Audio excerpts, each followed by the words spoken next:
Hi, I'm Laura Brunkala. And I'm Jenny Skiffington. And this is Propicks. Today we are talking about a complete unknown.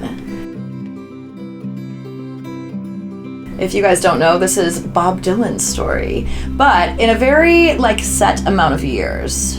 Yeah, it's a very slice of life. It's not just like a full chronological biopic. Yeah, it starts kind of when he is unknown and gets known, and all the way up through when kind of his style changes. Yes, when he goes electric. Yeah, when he goes electric and he's moving out of folk, and there was a lot of controversy around that. Yeah, definitely. So yeah, the movie starts where he's coming to New York, and he is a super fan of Woody Guthrie and gets to visit him in the hospital, and that's kind of where we pick up.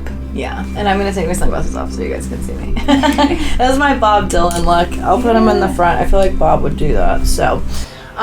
Or Bobby, depending on who he's talking to. Alright guys, so we're going to do some comps. Jenny, what's a comp? A comp would be a movie that if you like this movie, you'll probably like A Complete Unknown and vice versa, and they may have similar themes or styles. Yes.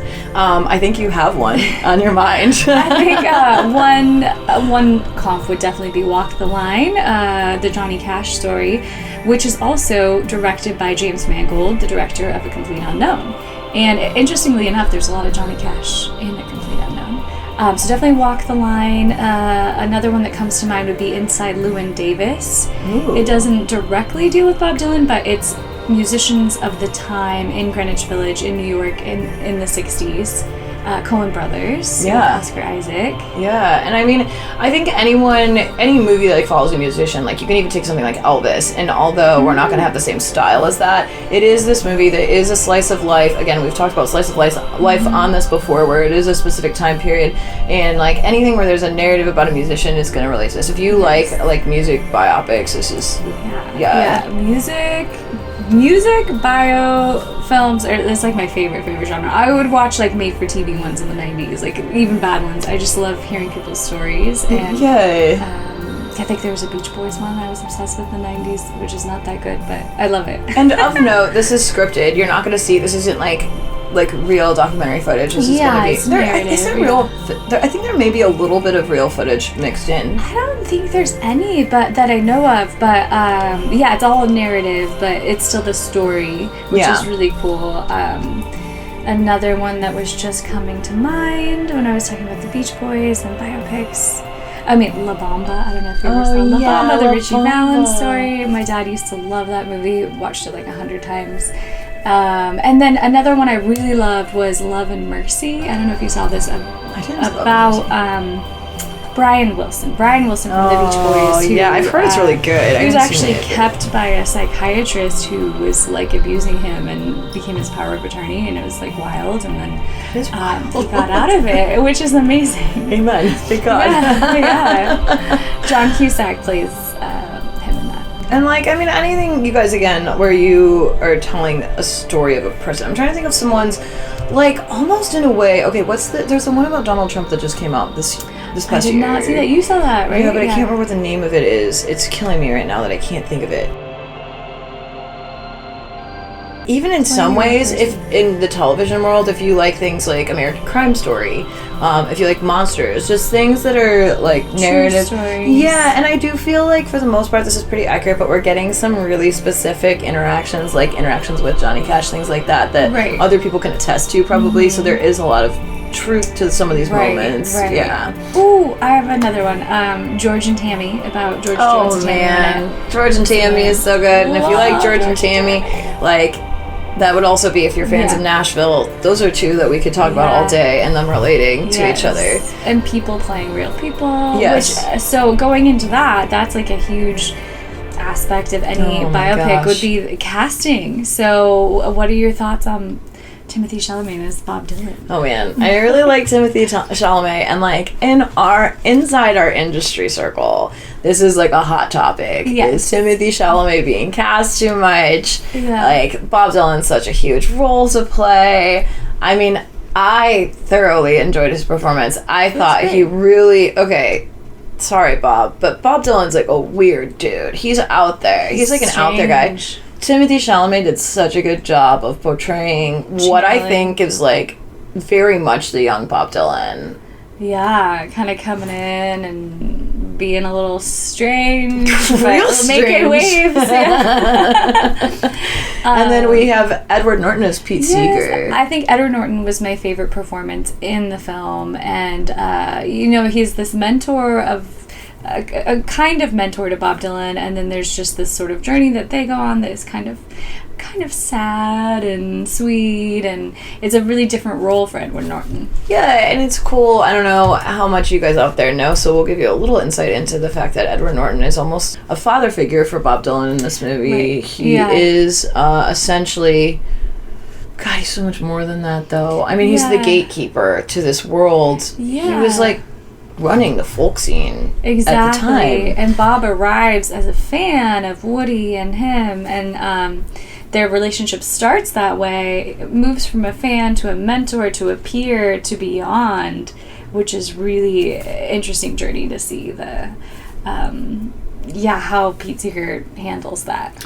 And Edward Norton's such a master of, like, the character, like, really becoming someone else. Yeah. You can take all his movies and put them side by side, and you wouldn't even think it's the same guy to some degree. Exactly. I mean, yeah, he's just amazing. Like, his whole credits is just, I mean, from Primal Fear to Fight Club. And you guys will see a little bit of a Q&A. We're not going to give as much on this one as we usually do for some reasons. Some select Hollywood reasons. Yes. But we did go to a Q&A, and we are going to give what we feel we can release. Right.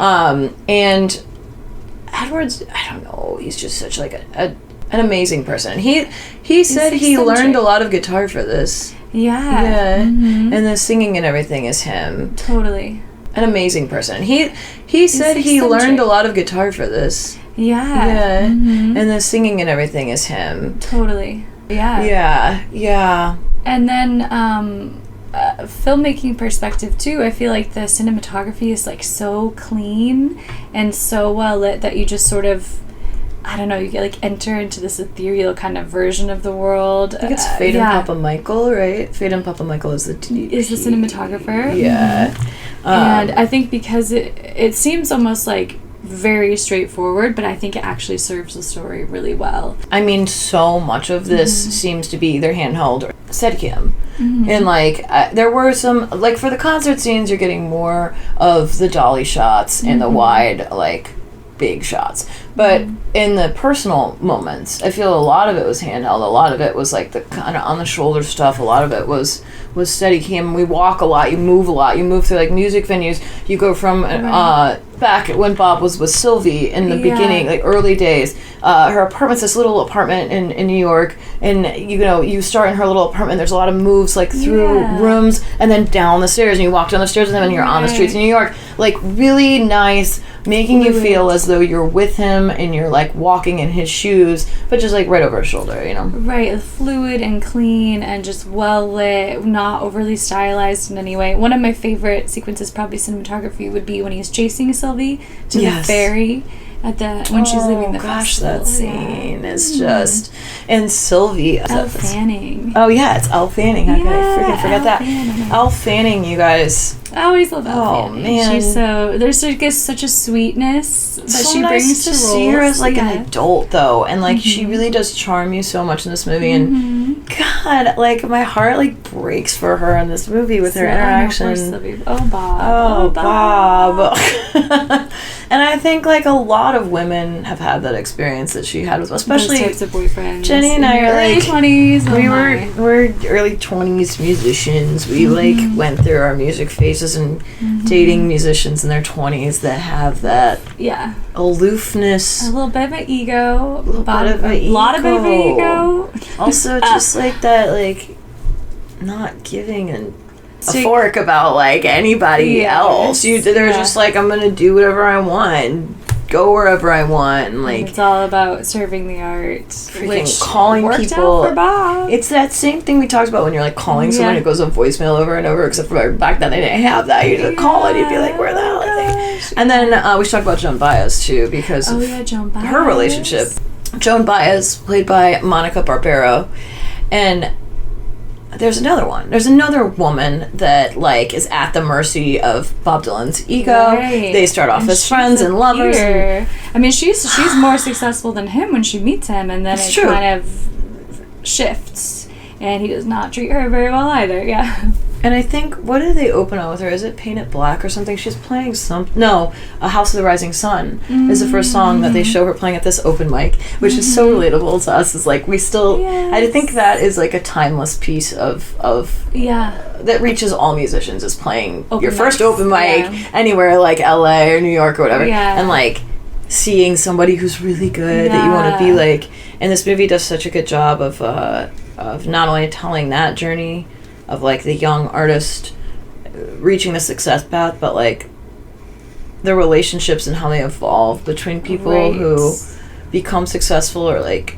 start bigger. I don't know, there's always modal shifts in the music world. And I know my brother-in-law is Steve Westfield. He played with Steve Westfield in the Slow Band, and he played with Pajama Slave Dancers, and played with Axel Sebadoh, really good friends with the Pixies. Like, just saw all these people come up and make it around him. And you know, I think they kind of just, I don't know if it was not wanting it enough, or like they just kind of, I don't know, it was just one of those things where you see. It is interesting, like, where some people's careers take off and some people, I mean, he was never super famous. He toured Europe a lot with Steve Westfield in the Slow Band, and he's a very successful musician. You can go into the Rock and Roll Hall of Fame in Cleveland and type his name and he's in there. But like, I don't know, it's weird how some artists explode and others around you don't. And like, it's just an interesting community to watch come up. Yeah, and I think for Bob Dylan, it was just the timing. Like, he hit the scene at the exact right time for his voice and for the country, and politically and artistically, everything about it. Oh yeah, and then you had a lot of movement going on politically and with political freedoms and things like that in activism,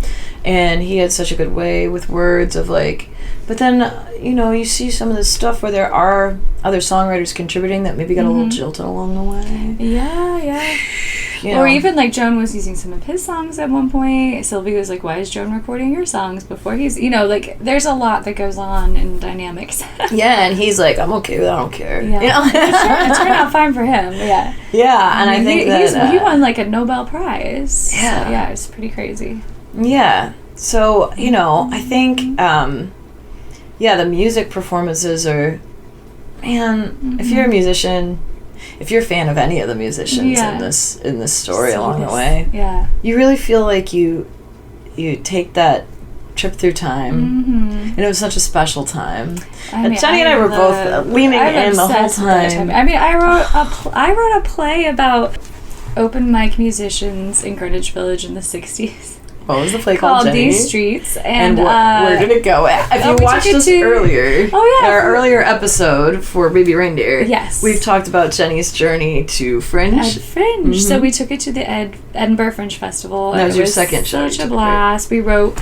There were 5 originals in it. One that my dad wrote, which was really special because he's since passed away. And then we used like a folk song, like one of the ones that like Woody Guthrie or anybody would have sang back in the day. So it was definitely like this scene. So seeing this movie, I was like, this is like the world I wanted to dive into, like with my play. And so Jenny had like live musicians in the play. Dustin Green, who does the composing for our little cute theme songs and things you guys hear, he was on stage playing live. Like, we love the art of live performance and the feeling. And I feel like this movie, I mean, there was so much of me and Jenny like leaning over to each other and whispering and just us singing along and not being able to help ourselves. To the 60s. And even things like, I always forget, like, because I love Walk the Line too. Walk the Line's like my favorite movie. It Ain't Me, Babe. It is a Bob Dylan song. Johnny Cash and June Carter just covered it. But anyways, I love that it was in both of the movies. It was in Walk the Line and this. I was like, I think James Mangold maybe is a fan of It Ain't Me, Babe. Yeah, just a little bit, huh? In both of these movies. Yeah. And then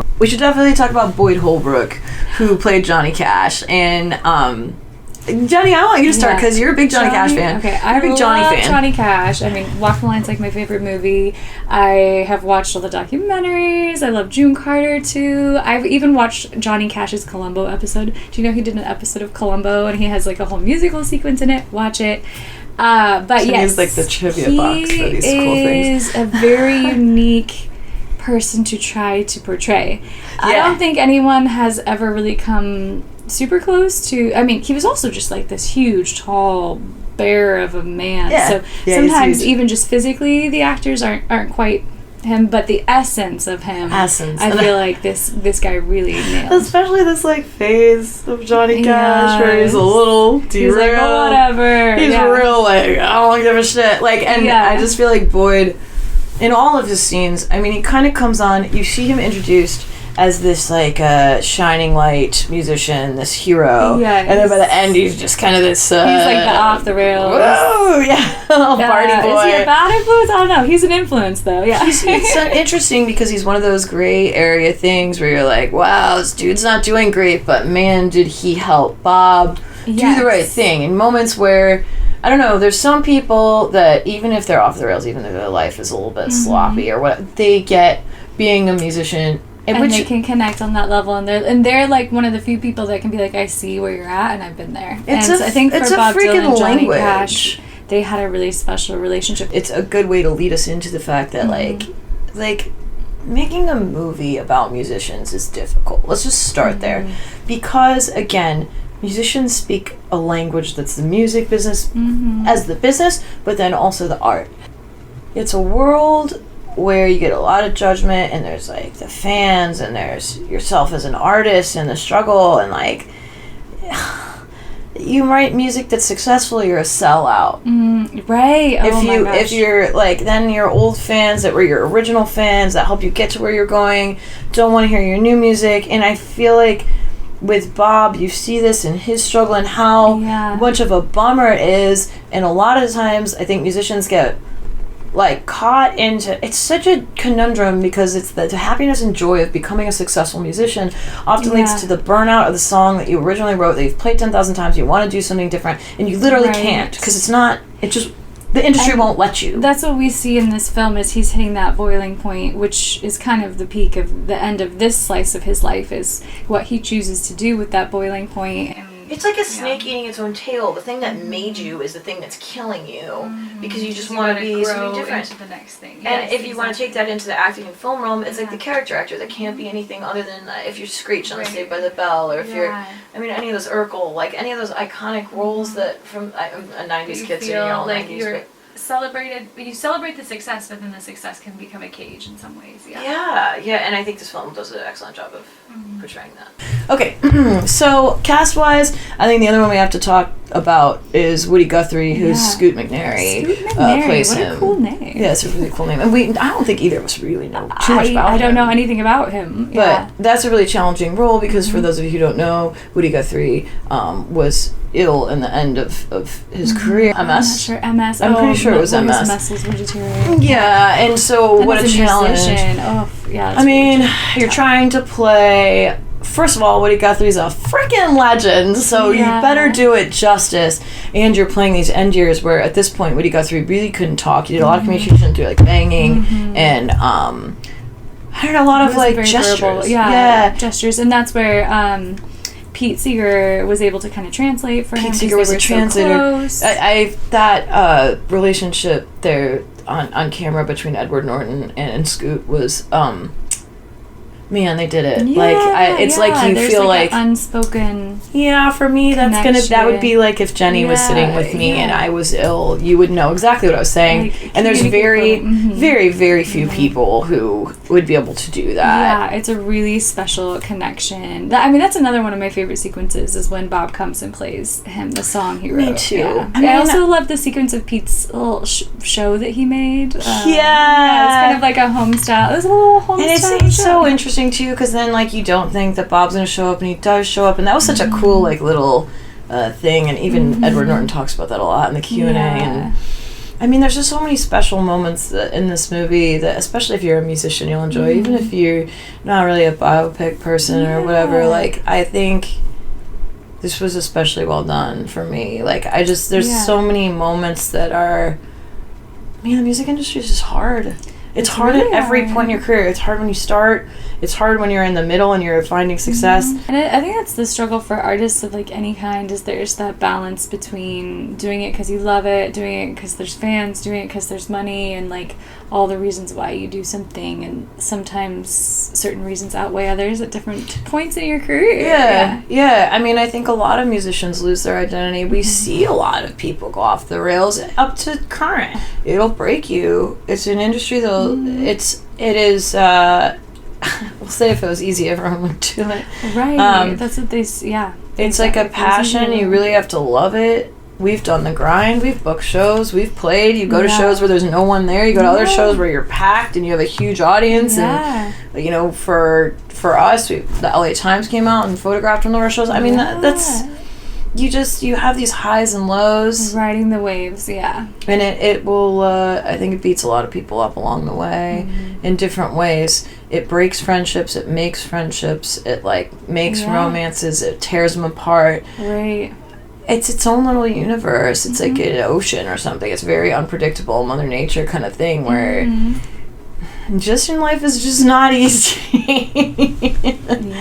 So again, Jenny and I did get to go to a screening of this with a big group of friends of ours, and we'll share some photos from that. And we'll share a little bit of the Q&A, what we feel is appropriate. Edward Norton was our Q&A guy, and he does have some things that he wanted to keep within the industry. So we're not sharing those, but we're sharing the parts that we think he wouldn't mind. And we're very thankful to Edward Norton and SAG-AFTRA. And I believe that one was at the movie theater hosted. It was like hosted by DJI or something. It was a DJI. Yeah. Mm-hmm. So we've been very fortunate to get to go to those. And I think for both of us, we're excited for you guys to check out this behind the scenes. So we'll see you when you get back. Hope you enjoy this little behind the scenes clip. What I'm curious, you said you were concerned about saying yes to the project. So what made you change your mind? That's a good question. My concerns were personal because this time and these people were very precious to me. It was a very Dylan in the early 60s in the Village has a real mythic hold on me, and it did when I was 21 and moved to the Village and literally walked around trying to find where Gertie's Folk City was and find where, he had lived on 4th Street and all of it. So, and his music has occupied phases of my life. Different phases of his music have been soundtracked in my head in different phases, and sometimes when you have that relationship with something, it can be very hard to approach it from the right headspace as an actor. Not that I was playing Dylan, but in a way, like I had my doubts, I had my concerns about it almost feeling like heresy to try to touch at him or be reductive about it. And I sort of felt the same. I mean, Pete Seeger, if you came up as a young artist in any form in New York in the 90s, Pete Seeger was still the Gandalf of, in many ways, of like the actor, the artist as activist. He was and sort of is the paragon to a lot of us of someone who viewed his art as an instrument of service to other people. And he led the cleanup of the Hudson River. He was very known, and in the same way, when people, he's like a druid. And it's funny, Mark Ruffalo and I came up in New York together, and when he saw them, he sent me a picture the other day of himself and Pete together at a... Really? Yeah, he had organized a rally. Mark's very involved in New York defensive water quality and anti-fracking stuff and everything. And Seeger just showed up at a rally that Mark organized when he was really young. And he, and this is all a long answer to a simple question, but I think I think actors understand in particular, you can't, Jim has said you can't act a Wikipedia page, which is really true. you can't make a movie that's a Wikipedia page, but you can't act out of your respect for something in a way. You got to ditch all that and find. And Jim, the answer to what got me around it is Mangold. Mangold's a really great director. He's a really great shrink too. He's got a great. He's got a very brusque and very kind of no bullshit way about him, and he's really good at getting you to sort of dispense with history, dispense with the burden of your external kind of third eye about a thing, and just get down and into the nitty-gritty of the collisions of people, their motivations, what makes it juicy, and he said great things. He said to me and Timmy, he said, look, I'm at a certain point, he basically said there's a two-phase process on this. He was like, go out and get me everything you can get me about all these people and bring it all in. I want all of it. And then I'm going to figure out what there's actually room for. He said, but when we get here, I want the research to go away, and I just want to be dealing with how you love somebody but you're still competitive with them, or how you want to raise someone up but you also put expectations on them, or you respect somebody but you want to break away from them. Those are like and that was a great that was great guidance for all of us, I think, because it let us within the work on it as though it's not about the people that it's about. I want to shift gears a little bit, but I think we've spoken about Pete a little bit, but I think he's one of our least known but simultaneously most impactful American artists. Why do you think his contributions weren't as widely known in the shadows that Dylan got through? Well, when this story starts, it was quite the opposite. I mean, Pete Seeger, right, that's true at the beginning, yeah. Yeah, at the beginning he was. I mean, going into the 60s, I think I talked to Joan Baez before we did this, and she said, look, you have to be, she said, make no mistake, she said, I was into R&B until I saw a Pete Seeger concert, and then I was a folk singer. And Peter, Paul, and Mary say the same, and the Kingston Trio, and Dylan, everybody in that generation who had encountered him, and then Woody Guthrie was on the fade in a way, so Seeger was kind of the godhead to a lot of them. He was the one who kept the torch alive from the 30s across the communist, the blacklist era, and I didn't think about this while we were making the film, but when I watched the film, I actually did have this funny thought that Pete Seeger was kind of like Gandalf, and Dylan is sort of like Frodo, and he's like giving him the ring of power, and seeing if he can make it through. And I'm glad I didn't have that in my head. I might have sort of listened. He would have had to come up to you and say, "You're not Gandalf." Yeah, exactly. Total pleasure. I was knocked out watching the music. I really felt at times. I really felt like we were having a time portal kind of an experience. Yeah, you have a duet sing with him. What was that like, singing that song together? It was great. That provoked a lot of emotion on the set, and in us a lot of joy. I actually there are very, very few times, having directed films and everything, Timothy and I were imploring Jim to let it go longer. We were like, come on, man, just one more verse, one more, let it play out, Maybe on Hulu they'll do the extended musical performances. You heard it here first. So thank you so much for tuning in. All right, guys. Well, thank you so much for tuning in. We'll see you next week on Propicks.